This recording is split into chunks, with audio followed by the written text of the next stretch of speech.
Women are key factors in history, but often their stories are not told. Hi, I'm Rebecca Brayton, and welcome to WatchMojo.com. And today, Maggie Siggins will be telling us one of those stories with MarieAnne, the extraordinary life of Louis Riel's grandmother. For those of us who are a little rusty on our history, can you just give us an idea of Louis Riel's place in history? He really is the founder of Manitoba and is considered one of the fathers of Confederation. He led a revolution there in 1869 that was utterly successful. But he was more than that. He was a poet. He was a great writer. He was a great visionary.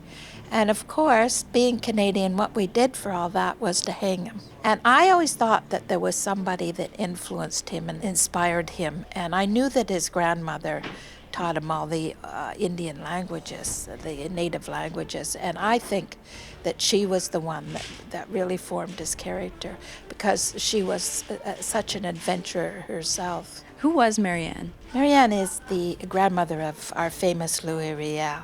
Her name was MarieAnne Lagimordiere, which was her husband's name. She was expected to get married when she was 18 or 19. One farmer after another lined up, and she kept saying, no, no. And finally, at the ripe old age, she's still not married, of 26. And this was really something.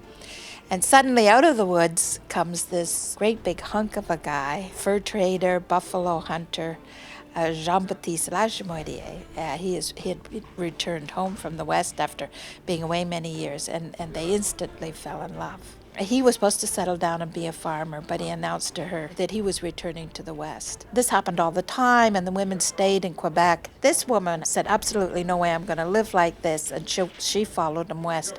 The first Euro-white Canadian woman to do this by about 40 to 50 years.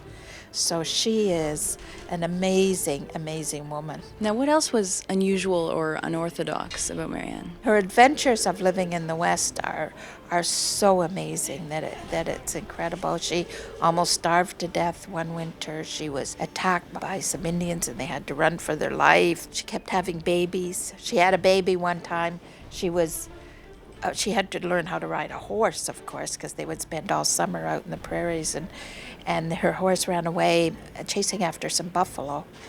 And they managed to stop the horse, Jean-Baptiste, her husband, but she just got off in time to deliver this baby. And maybe the thing I like about her the most is that when she went west, she became, if you wanted to use the term, Indianized. She had to. All her friends were Native women. Everything she did was Native style because that's all that was available.